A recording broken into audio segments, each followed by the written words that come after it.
ایک بات ذرا اور توجہ سے سنیے، بزرگوں نے کتابوں میں لکھا ہے کہ 10 حماقتیں ہیں، بندے کو ان حماقتوں سے بچ جانا چاہیے۔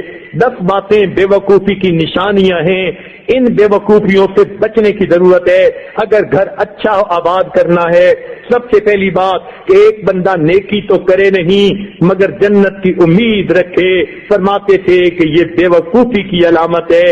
توجہ فرمائیے، کیا فرماتے تھے کہ ایک آدمی نیکی تو کرے نہیں اور جنت کی امید رکھے، یہ بے وقوفی کی علامت ہے۔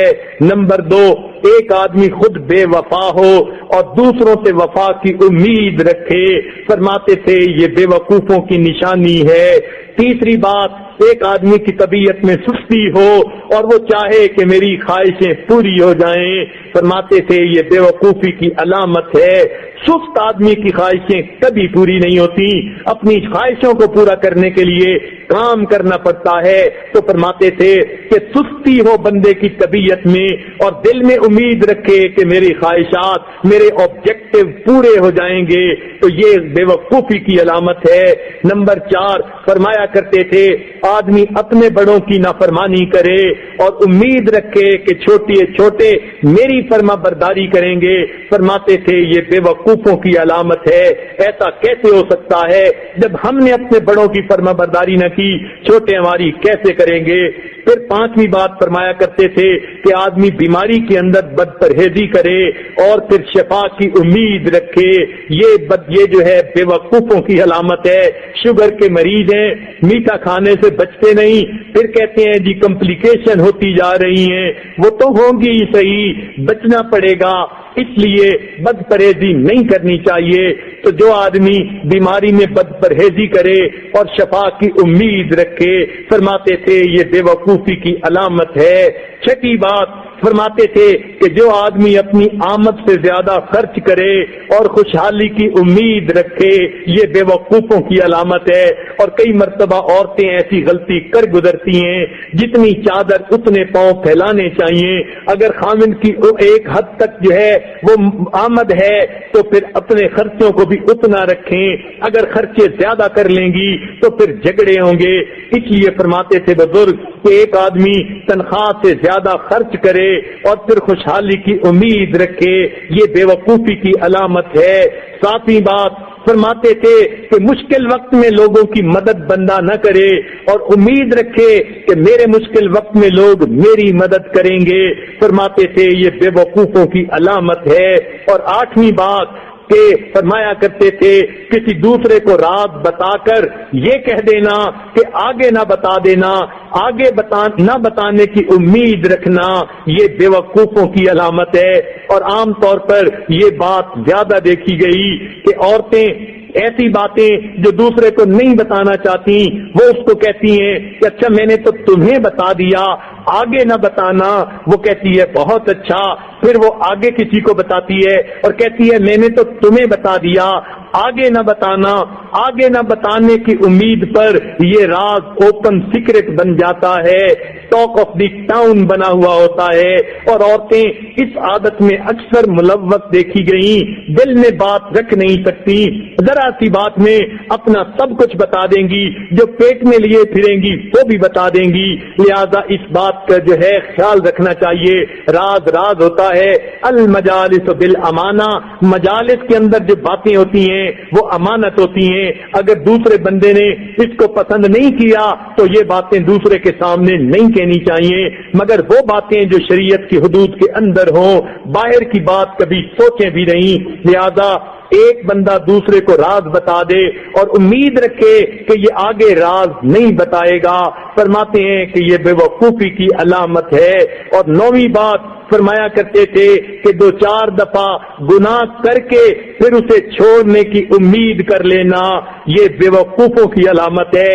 اور نوجوان ایسا ہی کرتے ہیں، دل کہتا ہے اچھا یہ گناہ ایک دفعہ کر لیتا ہوں پھر چھوڑ دوں گا، تو جب یہ دل میں امید آ گئی کہ 2-4 دفعہ گناہ کر کے پھر چھوڑ دیں گے، یہ بے وقوفی کی علامت ہے۔ گناہ جب کر لیا عادت بڑھ جاتی ہے، پھر انسان گناہ سے بچ نہیں سکتا، اس لیے 2-4 دفعہ بھی نہیں کرنا چاہیے۔ تو یہ 9 باتیں بے وقوفی کی علامت ہے۔ آپ سوچ سکتی ہیں کہ 10ویں بات جس کو ہمارے بزرگوں نے بے وقوفی کی علامت کہا وہ بلا کیا ہو سکتی ہے؟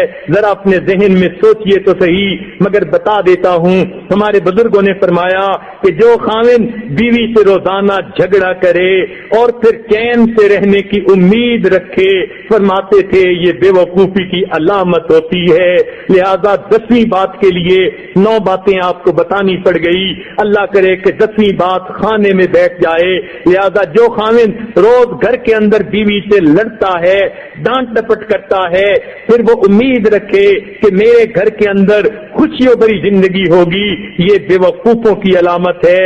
کبھی ایسا نہیں ہو سکتا۔ یاد رکھیں بیوی کوئی بکری نہیں ہوتی کہ جو جنگل سے آئی اور ہم نے پکڑ کے اس کے گلے میں رسی ڈال لی، وہ کسی کی بیٹی ہوتی ہے اور ہم نے اس کو خود جا کر مانگا ہوتا ہے اور اس کو عزتوں سے گھر لا کے بٹھایا ہوتا ہے۔ اس کے حقوق ہوتے ہیں، لہذا اس کے حقوق کو پورا کرنا چاہیے۔ جب کلمہ پڑھا تو پوری شریعت پر عمل کرنا انسان پر لازم ہو گیا۔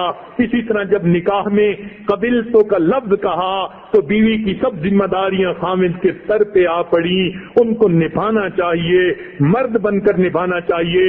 اب ذرا اس پورے مضمون کو یہ عاجز ذرا جو ہے سمیٹتا ہے تاکہ آپ اس بات کی جو ہے پوری جو ہے وہ جو سینٹرل آئیڈیا ہے اس کو سمجھ سکیں کہ بنیادی مقصد یہ ہے خاوند گھر کے اندر پیار محبت کی زندگی گزارے تاکہ گھروں کے اندر الفتیں اور محبتیں ہوں، بچوں کی تربیت اچھی ہو، میاں بیوی خوشیوں بھری زندگی گزاریں، یہ گھر جنت کے گھر کا نمونہ سا بن جائے، چھوٹا سا گلشن بن جائے، پھول ہی پھول ہو۔ جب میاں بیوی پرسکون ہوں گے تبھی تو اولاد کی تربیت کر سکیں گے، اور اگر آپس میں جھگڑوں سے ہی فرصت نہیں تو اولاد کی تربیت کون کرے گا؟ اس لیے کسی نے کہا کہ جب میری شادی نہیں ہوئی تھی میرے دل میں بچوں کی تربیت کے 5 مختلف پلاننگ تھیں، اور اب میری شادی ہو گئی، میرے 5 بچے ہیں اور بچوں کی تربیت کی ایک پلاننگ بھی دماغ میں نہیں ہے۔ یہ ایسا ہی ہوتا ہے، آپس کے جھگڑوں سے فرصت نہیں ہوتی، بچوں کی تربیت کا وقت کہاں سے ملے گا؟ لہذا گھر میں محبت و پیار کی زندگی گزاریے تاکہ بچوں کی تربیت اچھی ہو اور اس امت کو نئی نسل دین وقت چلنے والی بن جائے۔